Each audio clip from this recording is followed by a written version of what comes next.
مسیح خداوند کے بابرکت اور جلائی نام میں آپ سب کی سلامتی ہو۔ جیسے کہ یہ روزوں کے ایام ہے اور یہ بہت ہی خاص ایام ہے، اور ہم چاہتے ہیں کہ آج ہم آپ سے روزے کے متعلق بات کریں۔ ہم نے بہت بار سنا ہے کہ روزہ کیا ہے، روزہ کس وجہ سے رکھا جاتا ہے، کیوں رکھا جاتا ہے، کسی مقصد کے لیے رکھا جاتا ہے یا ویسے ہی رکھا جاتا ہے، روزہ کیوں رکھنا چاہیے۔ لیکن آج میں آپ سے بات کرنا چاہتا ہوں کہ بائبل مقدس میں پہلی بار روزے کا لفظ کہاں استعمال ہوا ہے اور روزہ کس وجہ سے رکھا گیا۔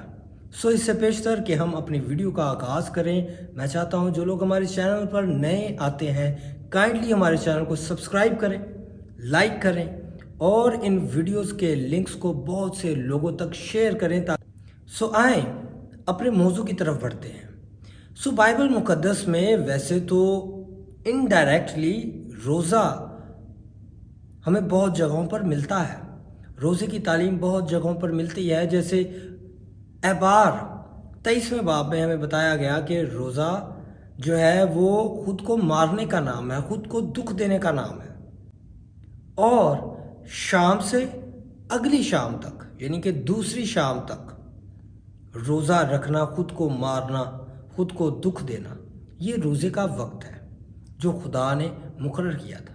لیکن لفظ روزہ جو ہے وہ قضات کی کتاب میں پہلی بار استعمال ہوا۔ قضات 20واں باب اور اس کی 26ویں آیت میں پہلی بار روزے کا لفظ جو ہے وہ استعمال کیا گیا۔ اور یہ روزہ کیوں انہوں نے رکھا، تو سب سے پہلے ہم یہ بات کر لیتے ہیں۔ تو قوم بنی اسرائیل جو تھی، ہم سمجھتے ہیں کہ قوم بنی اسرائیل صرف وہ 12 قبیلے ہیں، لیکن جب ہم پرانے عہد نامے کا ٹھیک طور سے مطالعہ کرتے ہیں تو ہمیں پتہ چلتا ہے کہ جو اسرائیل کا لفظ ہے وہ پہلے تو 12 قبیلوں کے لیے استعمال کیا گیا، لیکن بعد میں جو اسرائیل تھا اسے 10 قبیلوں کے لیے استعمال کیا جانے لگا۔ 10 قبیلے ایک طرف اور بنیامین اور یہودا کا قبیلہ ایک طرف، جسے یہودا بھی کہا جاتا ہے۔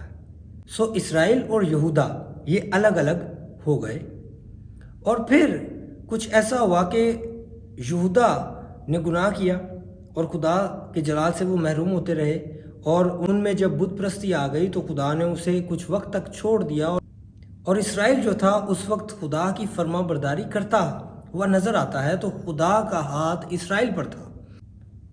اسرائیل اور بنیامین کے قبیلے میں متبھیڑ ہو گئی، لڑائی ہو گئی، ان کے اندر تفرقہ آ گیا۔ بات جو ہے وہ جنگ تک پہنچ گئی۔ تو اس وقت اسرائیل نے جو ہے وہ خداوند کے حضور روزہ رکھا، اور خداوند سے انہوں نے پوچھا کہ خداوند کیا ہم جنگ لڑیں، کیا تو ہمیں فتح دے گا؟ تو خداوند نے کہا ہاں میں تمہیں فتح دوں گا، اور ایسا ہی ہوا۔ جب انہوں نے روزہ رکھا تو خداوند نے انہیں فتح بخشی۔ جب ہم یسوع مسیح کی بات کرتے ہیں تو یسوع مسیح کی بھی جنگ بیابان میں ہمیں نظر آتی ہے۔ یسوع مسیح بھی آزمایا گیا، یسوع مسیح نے بھی جنگ لڑی، اور وہ جنگ فزیکل نہیں تھی بلکہ وہ ذہنی جنگ تھی، وہ مینٹلی جنگ تھی، جسے خداوند یسوع مسیح نے اس روزے کے وسیلے سے، جو اس نے 40 دن رات کا روزہ رکھا، اس میں اس نے فتح پائی۔ جب ابلیس نے اس پر اٹیک کیا، اس نے کہا لکھا ہے،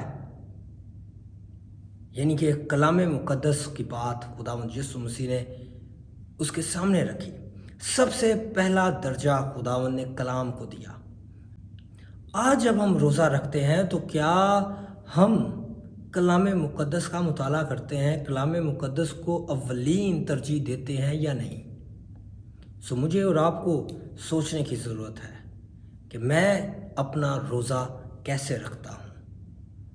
یہ میٹر نہیں رکھتا کہ کتنا وقت میں روزے میں گزارتا ہوں، صبح سے شام تک یا شام سے دوسری صبح شام تک میں روزہ رکھتا ہوں۔ بائبل مقدس میں جب پہلی بار روزے کا لفظ استعمال ہوا تو وہ یہ جنگ کے لیے استعمال کیا گیا تھا۔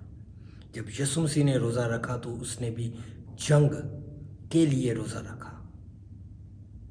یہ جسمانی جنگ نہیں ہے بلکہ یہ روحانی جنگ ہے، اور روحانی جنگ کے لیے مجھے اور آپ کو کلام کی ضرورت ہے۔ بہت شکریہ۔ خداوند آپ سب کو بہت زیادہ برکت دے۔ آمین۔